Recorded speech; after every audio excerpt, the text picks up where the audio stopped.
আসসালামু আলাইকুম। Hello everyone. তো এই সুন্দর রাস্তা দিয়ে আজকে চলে যাচ্ছিলাম আমার বোনের বাসায়। আজকের ওয়েদারটা কিন্তু এক কথায় অনেক সুন্দর ছিল। ওয়েদার দেখে একদম মনটাই ভালো হয়ে গেছে। চলে আসলাম বোনের অনেকটা কাছে, আর এই যে আমার শ্যাডো। আমি যে বলছি আজকের ওয়েদারটা অনেক সুন্দর, আপনারাই দেখেন সুন্দর কিনা। তো এই যে একটা দোকানে চলে আসলাম আপুর বাসার জন্য টুকটাক কিছু নেওয়ার জন্য। এই যে আপুর বাসার জন্য এগুলো নিয়ে নিলাম, আর এখন আপুর বাসার উদ্দেশ্যে রওনা দিয়ে দিলাম। তো আপুর বাসায় যেয়ে খাওয়া দাওয়া করে কিছুক্ষণ রেস্ট নেওয়ার পরে আপুর সাথে একটু বাইরে বের হলাম।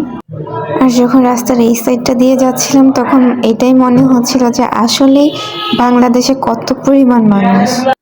তো আপুর সাথে আজকে যাব ঠাকুরগাঁও, তাই একটা অটোতে উঠে ঠাকুরগাঁও উদ্দেশ্যে রওনা দিয়ে দিলাম। আসলে রাতের বেলা বাইরে ঘুরতে বেরোলে একরকম ভালো লাগা কাজ করে, আর দিনের বেলা আরেক রকম।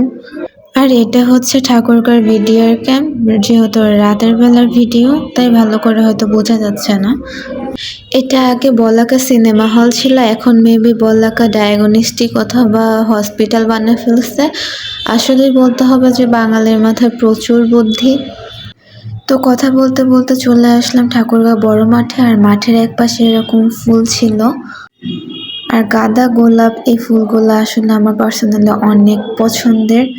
আর এখান থেকে আমি কিছু গোলাপ নিয়ে নিলাম। আর এই যে মাঠের ভিতরে চলে আসলাম, আর এটা হচ্ছে ঠাকুরগাঁওর বড় মাঠ। তো বড় মাঠ থেকে বড় মাঠের সাথে থাকা একটা রেস্টুরেন্টে চলে আসলাম, যেটার নাম লা রোজা। আর ওদের সিঁড়িতে এরকম সুন্দর লাইটিং সিস্টেম করা ছিল। আর এই যে রেস্টুরেন্টের ভিতরে চলে আসলাম, আর রেস্টুরেন্টটা ছিল রুফটপে। রেস্টুরেন্টটা দেখতে কিছুটা এমন ছিল। রেস্টুরেন্টের ভিতরে কি সুন্দর একটা লাইটিং লাভ। তো রেস্টুরেন্টে আসে বসে পড়লাম, আর এরপরে অর্ডার দিয়ে দিলাম চিজ বেকিং পাস্তা আর কফি। কফিটা দেখতে যেমন সুন্দর ছিল, খেতেও ভালো ছিল। এরপর পাশেরই একটা বাস স্ট্যান্ডে চলে আসলাম, যেখানে তারা নিজের হাতে পিঠা তৈরি করে বিক্রি করছে।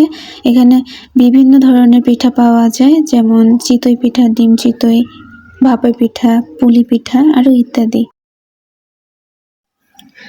এখানকার পিঠা বানানোর সিস্টেমটা দেখে বেশ ভালোই লাগলো, আর এটা দেখে অবাক হলাম যে লোকটা একা হাতেই একসাথে কতগুলো পিঠা বানাচ্ছে। আর এই যে আমি একটা ভাপা পিঠা নিয়েছিলাম, যেটার অর্ধেক শেষও হয়ে গেছে। আর ওখানে বসে বসে নিজের হাতটাকে একটু দেখছিলাম। এখান থেকে পিঠা খেয়ে তারপরে বাসায় চলে গিয়েছিলাম। পরের দিন সকালে যা যা দিয়ে নাস্তা করলাম। তো অনেক ঘোরাঘুরির পরে আপুর বাসা থেকে এবার চলে যাচ্ছি আবার নানু বাসায়। তো আজকের ভিডিও এ পর্যন্তই। আর হ্যাঁ, আমি যেহেতু নতুন ক্রিয়েটর, আমার ভিডিওতে কোনো ভুল ত্রুটি থাকলে অবশ্যই সবাই ক্ষমার দৃষ্টিতে দেখবেন। আসসালামু আলাইকুম।